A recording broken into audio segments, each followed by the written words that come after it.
The time is now for the Dr. Bob Sports Podcast. I am Tanner. I am our head of analytics, and I am in my 7th year working alongside Bob, originating our NFL and college basketball bets. And today, as always, I'm joined by our digital media specialist, Grant. Another new background there?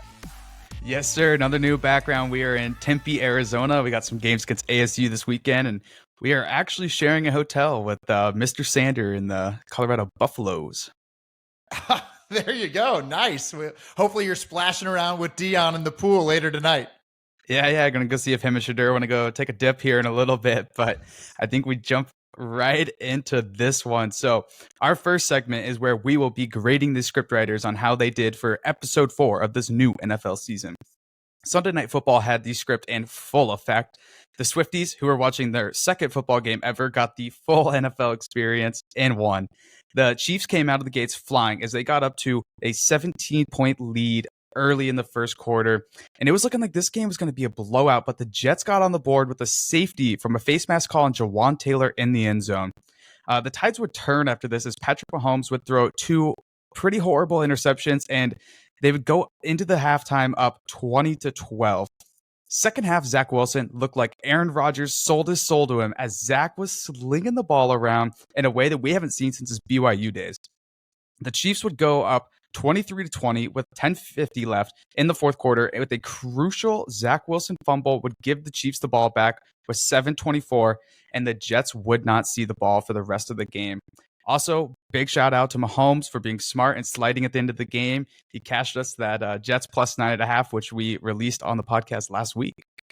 It feels like they're starting to turn in favor of Wilson now in New York.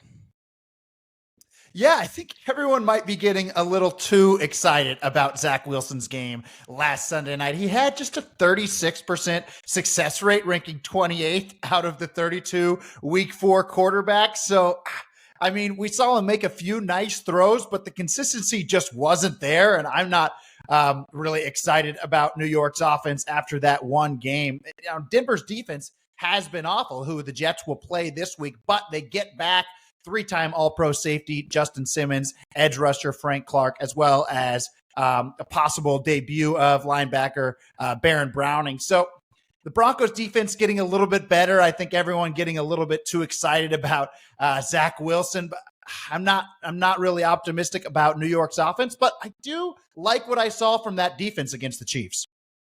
Yeah, how do you think they match up against the Broncos offense, who's quietly averaging 25 points per game, which is 10th in the NFL?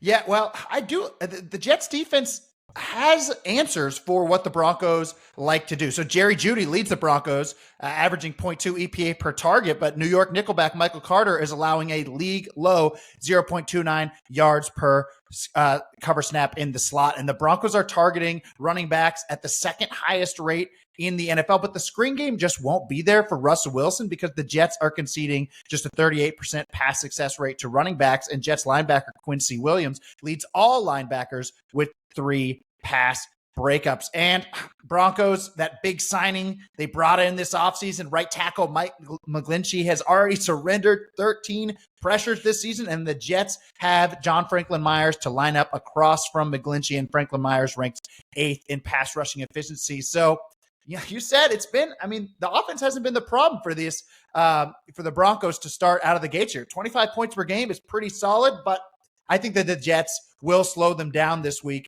even without DJ Reed, who's likely out with a concussion. Yeah, I mean, they slowed the Chiefs down, but what did you take away from the Chiefs from their showing the other night? Well, defensively, I like what the Chiefs are doing. So Spags, Chiefs defensive coordinator, hasn't done this in years past, but now he's just decided L'Jarius Sneed is my best cornerback, and I'm going to line him up in shadow coverage most of the time. In fact, Sneed lined up across from Garrett Wilson on over half of Wilson's routes, and he even put it in press coverage on 12 of those 24 routes he was in shadow coverage. So Spags is saying, let's just put our best cornerback on the other team's best receiver. Sneed allowed just 2 receptions for 20 yards on 6 targets to Wilson. And I could see Spags doing the same thing this week, lining up Sneed across from Justin Jefferson. Yeah, and we saw Mahomes kind of running all over the place last week, don't you think? Yeah, he scrambled on a career high 10% of his dropbacks this season. I mean, it's just been one of those things where guys are not getting open for him, and he's trying to extend the play, do the Mahomes thing, but oftentimes he's realizing my best chance to move the ball here is to just take off on my own. Now, Chiefs offensive line has been holding up because Mahomes himself has been trying to extend the plays so long, but the new right tackle has struggled. Yeah, I was gonna say without separation, it feels like the O-line's getting a lot of penalties called on him.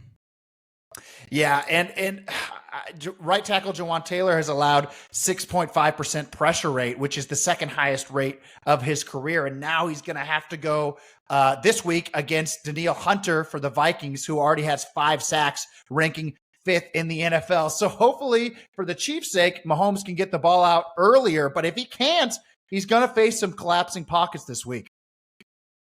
Yeah, and shout out to your primetime prop last week. It is now 3-0, and you had Patrick Mahomes under longest reception completion, and it hit. So stay tuned later. Tanner's going to have a couple more props for the week, but we're going to shift it over to our next segment, which is the injury watch. And the first team we are going to look at is the Patriots, who just took a major loss on defense.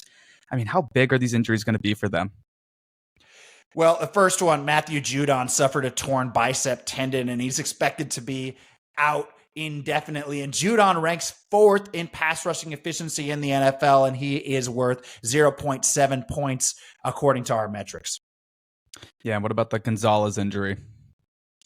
Well, it looks like Gonzalez could be out for the season, and that's why we saw Bill Belichick trade for cornerback J.C. Jackson with the Chargers earlier this week. And Jackson is just another player, another former Belichick player to leave, get a massive contract, and then eventually come back. I mean, we saw this from Jamie Collins, Trent Brown, Kyle Van Noy, Trey Flowers. And Jackson under Belichick in 2021 ranked 5th in coverage grade by PFF. So if he can give anywhere close to that level of performance, he should be able to replace Christian Gonzalez's production. But it's been tough. I mean, Jackson picked up that injury before last season. He hasn't really been the same guy since. So we'll see how he gets, how he looks in a more comfortable system. Belichick, he's certainly more comfortable in that aggressive man coverage than he was in Staley's too high zone shells. So I don't know. I think Jackson will be pretty solid for the Patriots, but maybe he's just completely washed at this point after the injury. All right, moving over to the Titans. Their O-line has been terrible this year, but they've finally got some pieces returning. Yeah, they rank last in pass blocking efficiency. We identified that in our preseason AFC South podcast. We said this Titans offensive line was going to be pretty rough. But this week they get back Peter Skoronski. He's just a rookie, but he might be the best player on that offensive line. And Nicholas Petit-Ferrer is coming off that gambling suspension. So they're getting guys back against the Colts on Sunday. Yeah, do you think the Colts pass rush is going to give them issues this week? Well, the Colts only have a 29% pressure rate this season, despite some easy matchups. I mean, they played the Texans without 4 offensive line starters. They played the Ravens without left tackle Ronnie Stanley and center Tyler Linderbaum. And then they just played the Rams last week without their starting left tackle. So to be only 28th in pressure rate through the first month of the season is pretty sad. And then the Colts lost starting edge rusher Kwity Paye to a concussion last week, and DeForest Buckner has been limited. He only got 20 snaps last week dealing with a groin and back injury. So I don't really think that the Colts pass rush is going to be much of a threat to the Titans offensive line this week. And we could actually see them block decently for Tannehill on Sunday. Yeah, I mean, if this line gets healthier, maybe we see Derrick Henry look like himself a little bit more often this year. Yeah, I mean, it could help Henry too. We saw Henry only broke 4 tackles in the first 3 games this season, but then he forced 9 missed tackles last week alone. And opposing offenses are running on the Colts 4% more than the situation calls for, which is the second most in the NFL. So I certainly could see the Titans continue to feed the big dog in this matchup. I mean, the Colts are allowing a 43% rush success rate, ranking 22nd in the league. All right, and the Lions have had some brutal injuries, but they seem to be trending up. What do you see here? Well, Detroit's offensive line will have all 5 starters on the field for the first time since week 1 with the return of starting guard Vaitai, who's the only offensive lineman to have 50 snaps in pass protection without giving up a pressure or committing a penalty this season. And should we be excited about Jamison Williams finally making his debut this year? Well, Dan Campbell mentioned that he's not going to be, an every down guy right out of the gates, but the Panthers defense ranks 30th in explosive pass rate allowed. And Ben Johnson, one of the best offensive coordinators in the NFL, I think he might have a shot or two dialed up for Williams making his debut. Yeah, and what about the issue they've got in the secondary going on? Well, Detroit nickelback Brian Branch is trending towards missing this game, and he's worth about a half point to that defense. I mean, Branch is crucial to what the Lions like to do because he's so physical as a nickelback that he basically plays as a linebacker defending the run game, and it allows the Lions to use two high safeties rather than having to put an extra safety in the box. Branch leads all cornerbacks with 7 run stops, and he's pretty solid in pass cover too. He's only allowing 0.96 yards per cover snap, which ranks 11th among nickelbacks. And the thing is, if Branch can't go, backup nickelback Will Harris will be much worse in run defense, as we know, but he's also surrendering 3.92 yards per cover snap in the slot. And Adam Thielen is the Panthers slot receiver this week, and he's clearly Carolina's best guy out there with a 62% success rate this season. All right, well, let's shift over to the Dolphins. They've got linemen starting to return at a good time. What do you think about this?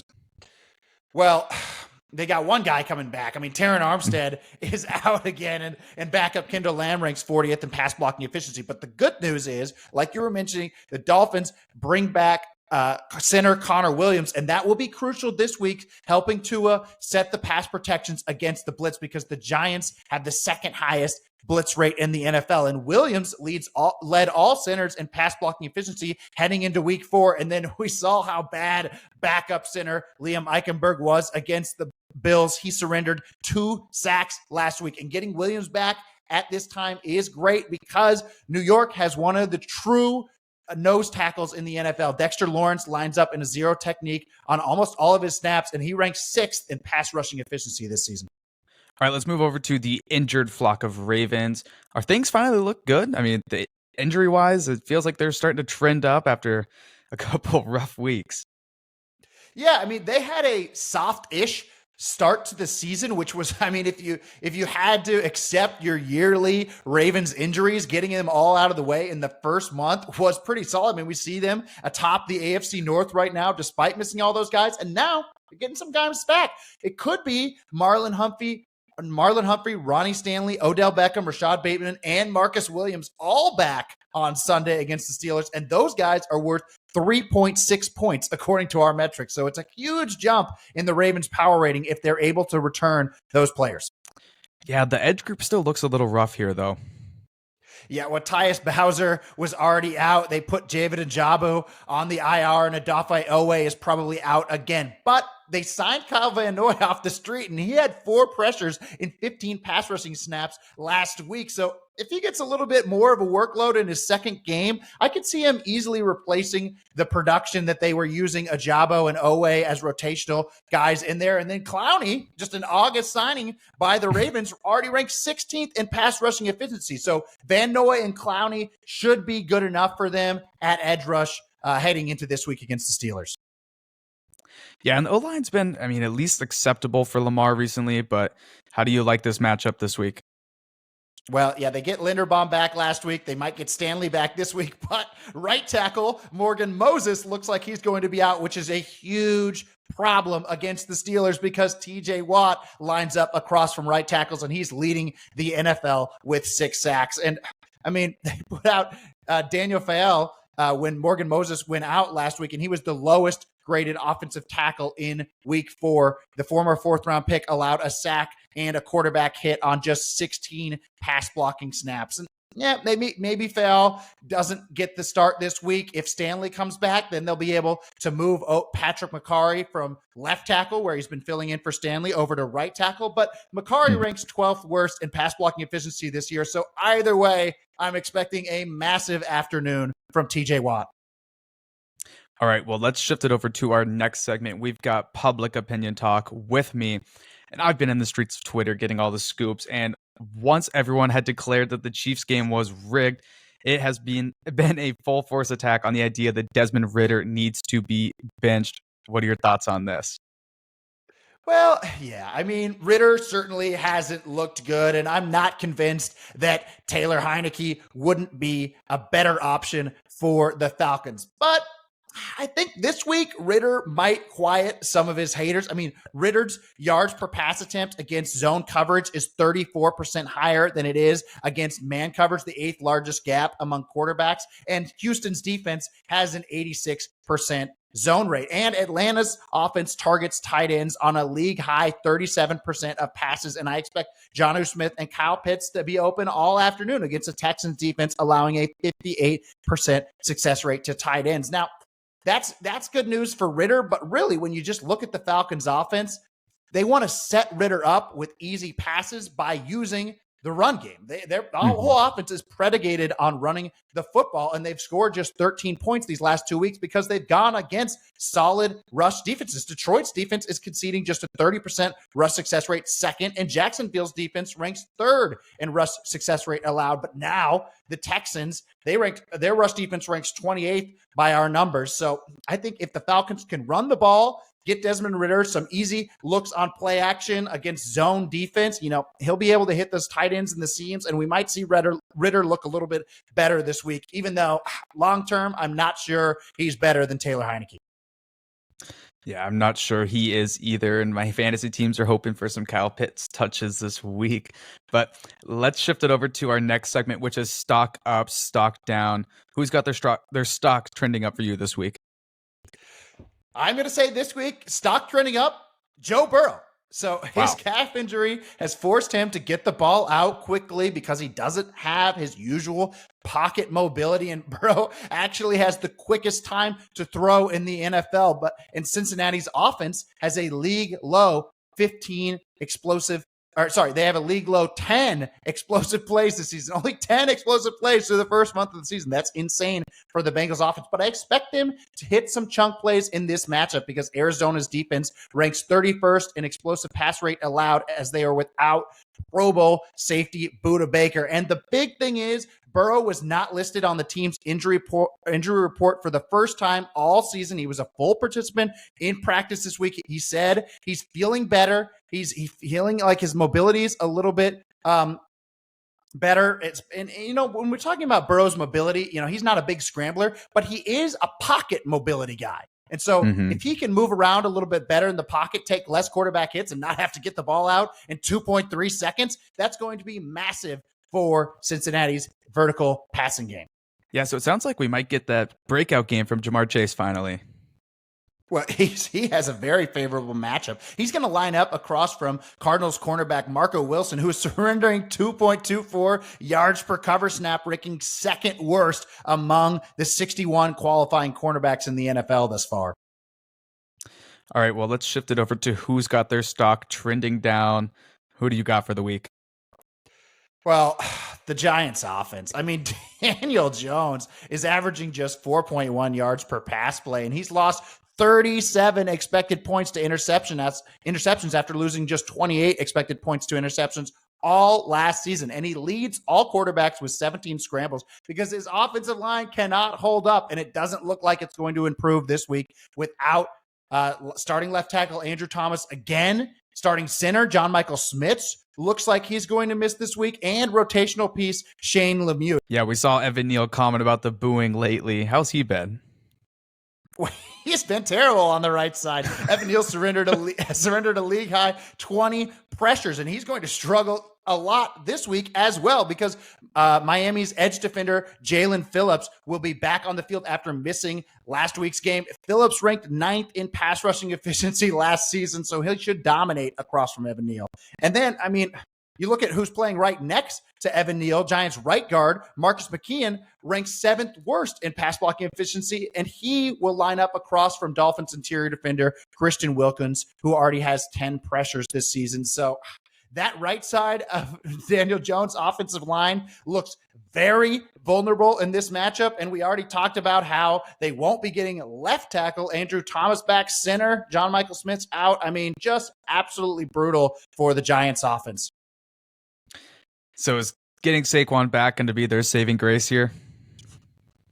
Well, I mean, I do think Saquon is a better runner than Matt Breida. So if you know, he can take a little bit of the pressure and they could actually gain 4 yards on first down running, that would help. But Saquon is not going to help Daniel Jones in the passing game, at least this week, because Miami's defense is conceding just a 39% success rate when opponents target running backs. All right, let's shift it over to our DraftKings player of the slate. Last week, you picked Joshua Palmer, who delivered on his low price tag with a solid 10.7 points, which was 3 for 77. But, I mean, it felt like he could have done better. He had 8 targets there. But who do you got this week? This week, I'm going to go with Zach Ertz, priced very low at $3,500. I mean, tight ends have pretty much all been dust this year, so I don't know if it's worth spending up at tight end. If you can get Zach Ertz at this low price, I'll take it. I mean, Ertz has 112 routes this year. That's second on the team, and the Cardinals' offense is targeting tight ends at the second highest rate in the NFL. And meanwhile, the Bengals are surrendering a 64% success rate to tight ends, which ranks 27th. And Ertz has caught at least 6 passes in 3 of the 4 games this season. He hasn't found the end zone yet, but I think that changes on Sunday. So if we can get something like 6 for 80 and a touchdown from Ertz, that's certainly going to be worth it at $3,500 on DraftKings. I like that one. Anytime you can get a touchdown from one of these tight ends, it's kind of a crapshoot. So it's always a nice little bonus here. But let's shift it over to our weather of the week. It's looking like we've got a great combination of turf and great weather around the country. So what should we expect this week? This is the best scoring conditions week I can remember. I mean, half of the games are being played in a dome this week, and we likely won't see a drop of rain for the remaining outdoor games. Our metrics indicate this week will be 1.6 points higher scoring than a typical NFL week, which is pretty crazy. I mean, that is maybe the highest I've ever seen in scoring conditions. Did we see Vegas kind of bump up their lines going into this week? Since, I mean, you're saying it's going to be an over week. Did they already adjust for that?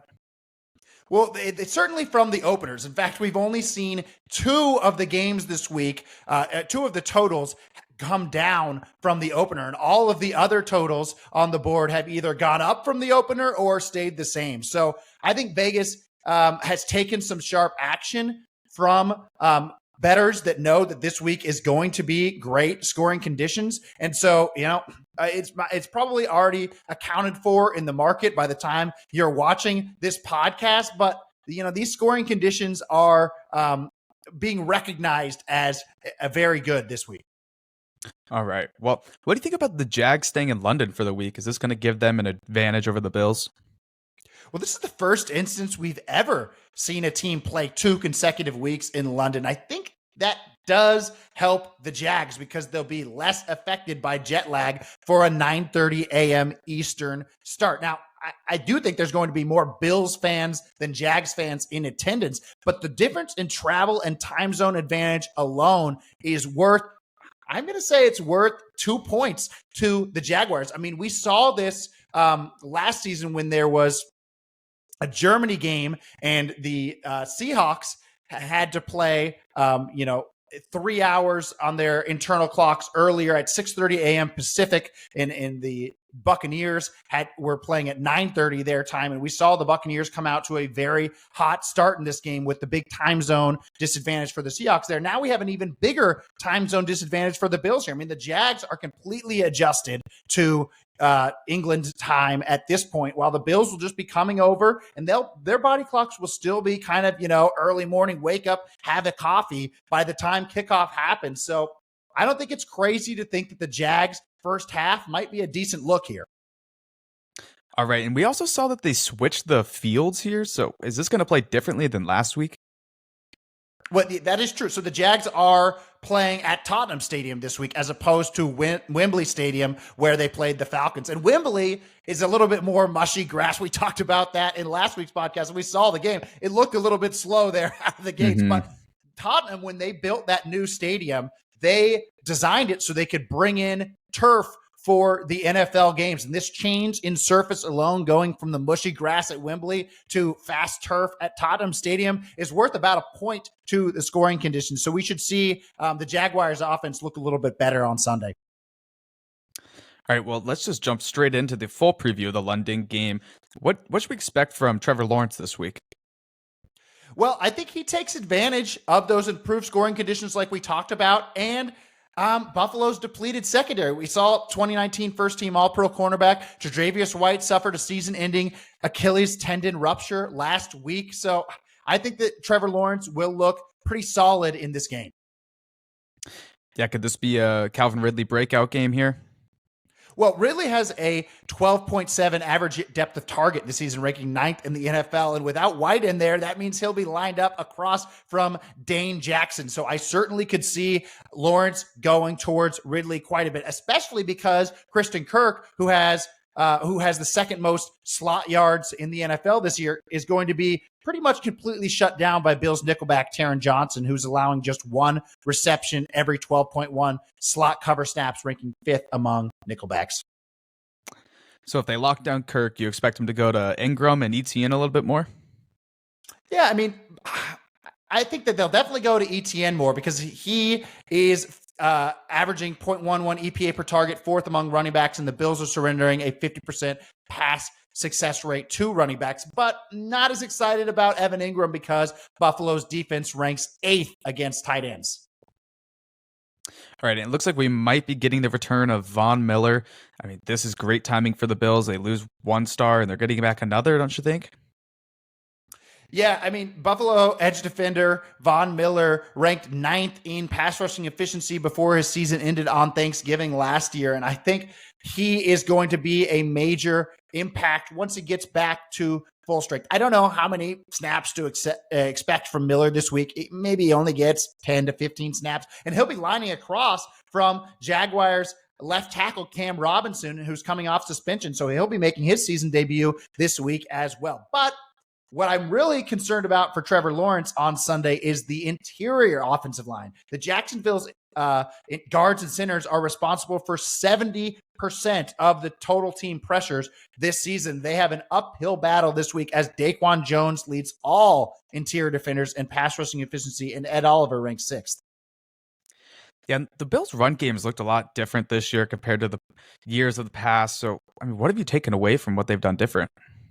Well, they did put a big emphasis on the ground game this offseason. It's paying dividends. I mean, they ranked 4th in EPA per rush, but we talked a little bit about it earlier. I think the Jaguars' rush defense is solid. They rank 3rd in rush success rate. So maybe Josh Allen airs it out a little bit more this week. We see less James Cook, and James Cook might be less involved in the pass game as well because Jacksonville's defense is conceding a league low 21% success rate when opponents target running backs.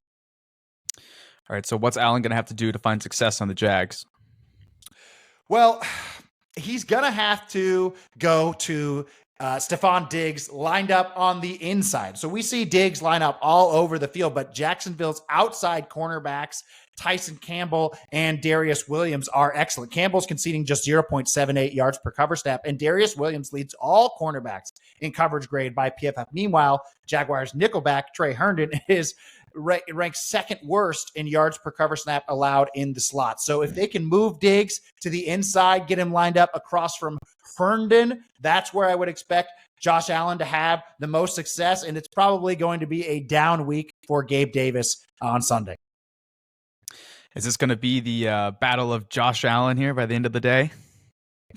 Well, yeah, it is great to see two guys with the same name facing off on opposite sides of the football. Jacksonville edge rusher Josh Allen had 3 sacks last week, and that's the second time he's done that already this season. But I don't think that he'll be getting to his namesake on Sunday because Buffalo left tackle Deion Dawkins is a great pass protector for Josh Allen. He ranks 8th in pass blocking efficiency. So overall, our model favors the Bills by 6.3 with a predicted total of 49.0. So not a ton of edge showing in the side or total market. I do kind of like that Jacksonville first half, just, playing on the idea that the Bills could come out slow.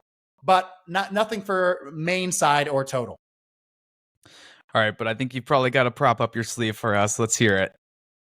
Yeah, my prop this game is Travis Etienne over receptions. We talked about it. The Bills 25th in pass success rate to running backs, and that interior pass rush is a huge issue for Jacksonville's offense. So I think head coach Doug Peterson will be scheming up some screen games to make sure that Trevor Lawrence can always face collapsing pockets, keep those guys honest, and those screens should be going to Travis Etienne this week. All right, well, let's shift it over to our primetime preview. We got Sunday Night Football, Cowboys versus 49ers. Two of the NFC powerhouses are teeing off. I mean, it doesn't get much better than this. And is this going to be Brock Purdy's biggest test so far? Well, I mean, Purdy, yeah, he just keeps scoring. They just keep winning. I mean, Purdy's second in yards per pass play this season, third in completion rate, but I do think this is going to be a big test. We saw the 49ers not even get to 20 points against the Cowboys in the playoffs, and I'm not sure Shanahan's going to trust him in this matchup, especially because the Cowboys are comparatively weak against the run, allowing a 45% rush success rate, which ranks 27th in the NFL. So we're going to see a lot of Christian McCaffrey here. Yeah, I mean, he had a 55% rush success rate last week, which is the highest he's ever had in a 49ers uniform. And he's now on pace for 2,550 scrimmage yards. It's completely insane. Not sustainable. I honestly think that Shanahan needs to take a little bit of the workload away from McCaffrey in this middle dog days of the regular season section, because they're going to be playing for the playoffs and they can't afford McCaffrey to get hurt. And I don't think that McCaffrey will be as efficient in the receiving game as he will be on carries in this game, because Dallas is conceding just a 33% success rate when opponents target running back. So I think Shanahan, as long as the game is close, we're going to see McCaffrey carries, we're going to see Elijah Mitchell carries, and he's going to try and take the game out of Brock Purdy's hands, not let the young guy make a mistake. Yeah, when the 49ers need to pass, I mean, third and long, something like that, I mean, where should they go with the ball? Well, the softest part of this excellent Cowboys pass defense is defending tight ends. They're actually surrendering a 57% success rate to tight ends this week. So we know, on those big money pass downs, Purdy should probably be looking to George Kittle, who's gaining 0.67 EPA per target, third among tight ends. And I think that Brandon Ayuk is going to be locked up a little bit in a battle with Deron Bland, who's conceding just 6.2 yards per target this week. And then Stephon Gilmore on the other side, battling with Deebo Samuel. I don't think there's an edge in either matchup there for the 49ers wide receivers. So when they need a big first down, maybe 3rd and 7, I think he's got to look for Kittle. All right. Now, how's the Cowboys O-line shaking up for this game?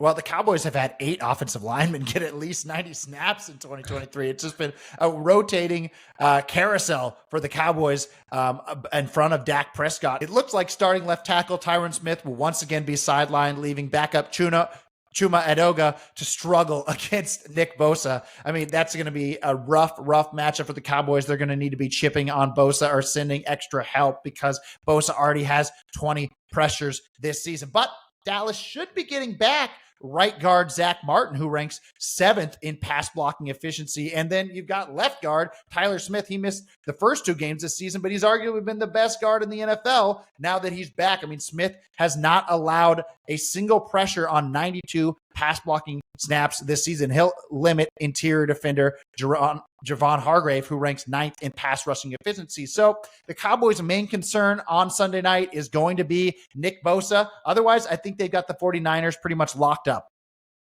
Do you think we're going to see a big game from CeeDee Lamb this week? Well, San Francisco nickelback Isaiah Oliver actually ranks 5th in yards per slot cover snap allowed. So I think he can kind of contain CeeDee Lamb on Sunday. All right, well, if they're locking up CeeDee, who do you got here to kind of pop off? Well, my prop for this game is going to be Michael Gallup over his receiving yards prop. He'll take most of his snaps across from San Francisco's worst member of the secondary, Demomador Lenore, and Gallup has 13 targets in the last 2 games. Lamb battling on the inside with Isaiah Oliver. I think it could be, a below average game from Lamb, and then it'll be mostly Charvarius Ward across from Brandon Cook. So who does that leave for Dak Prescott? It leaves Michael Gallup. So I'm going to take Gallup over receiving yards. Yeah, Gallup's looked really impressive the last couple of weeks, so I think that's a good pick. But we've got one more. We've got the Monday night preview. We've got Green Bay at the Las Vegas Raiders. How's this matchup look for Jimmy G? I love this matchup for Jimmy on Monday, assuming he's able to clear concussion protocol. I think he could come back in a big way this week. He is going to be playing that Green Bay zone blitzing defense, and Garoppolo is fifth in EPA per dropback against the blitz this season, and his yards per attempt against zone defense this season is 45% higher than his yards per attempt against man coverage. So Joe Barry's defense, it's got an 88% zone rate, fifth highest blitz rate, and those both play right into the hands of Jimmy Garoppolo. Yeah, we saw the Raiders line was awful last week. Are they going to switch up their strategy? Well, yeah, I mean, Khalil Mack, 6 sacks against the Raiders last week. It was insane, but they only double teamed Mack on 2 of pass rushes. So I think, Josh McDaniels is going to have to go back to the drawing board this week and make sure that the same thing doesn't happen with Packers edge defender Rashawn Gary. I expect Josh McDaniels to double team Gary more than he did Mack last week. And I'm not worried about the Raiders' interior offensive line. They're conceding just 39% of the total pressures this season, 5th lowest. And they should be able to contain Green Bay's pass rush up the middle because the Packers' interior defenders, Devontae Wyatt, Kenny Clark, and Carl Brooks have combined for 6.5 sacks. Yeah, and do you expect the Raiders to go back to the ground game a little bit more? Yeah, I do. I mean, we talked a little bit about Joe Barry's pass coverage earlier, but his defense is a little bit soft in the run game too. In fact, opposing offenses are running 6% more against the Packers than expected based off of the situation. So the Raiders, they're averaging a league low a negative 0.26 EPA per rush, but they rank 20th in rushing efficiency last season. So I think the ground game can get off the mat this week and actually make a mark against this Green Bay defense. Yeah, and it looks like we're getting Christian Watson. He's going to be more healthy. Same with Aaron Jones.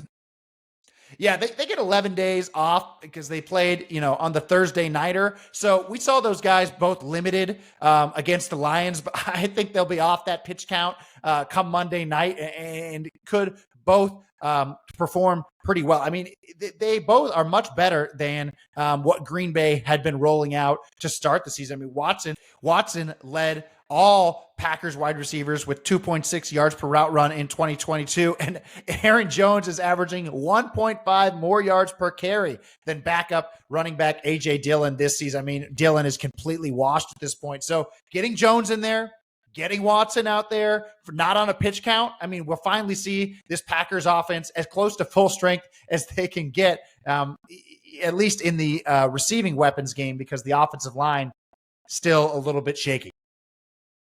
Yeah, it's almost been impressive how bad A.J. Dillon has looked this year. But it looks like Vegas' secondary is beat up. How's this going to impact them? Well, they could be without 2 starting cornerbacks on Monday night, as a cluster loss of Nate Hobbs and David Long would make this defense much worse. Now, I think Long might be able to go. If not, it would be Amik Robinson, who's the 5th cornerback out there with Marcus Peters and Ja'Cory Bennett. But if both of those guys are out, it certainly would provide a good matchup for Christian Watson and the other Packers wide receivers. All right, what do you think about the matchup in the trenches for this game? Well, I mean, Raiders edge defender Max Crosby has 11 pressures the last 2 weeks after just getting 4 pressures in his first 2 games. And he is going to be across from Packers right tackle Zach Tom, who surrendered 6 pressures last week. So that could be an issue for the Packers. Now, they are getting some positive news on the offensive line with starting guard Elton Jenkins back, but their other starting guard, John Runyon, is questionable. So if Runyon is out and if Nate Hobbs is out, our model makes Green Bay a 1-point favorite with a predicted total of 45.9. But if Runyon is in and the Las Vegas secondary is without, both Hobbs and Long, I think the over will offer value here up to 45. All right, I like it. Well, that will do it for our Week 5 NFL preview. Make sure to head over to drbobsports.com to check out some of the free analysis that will be posted before this weekend's games. And we will be back next Friday for episode 6. And as always, make sure to like and subscribe.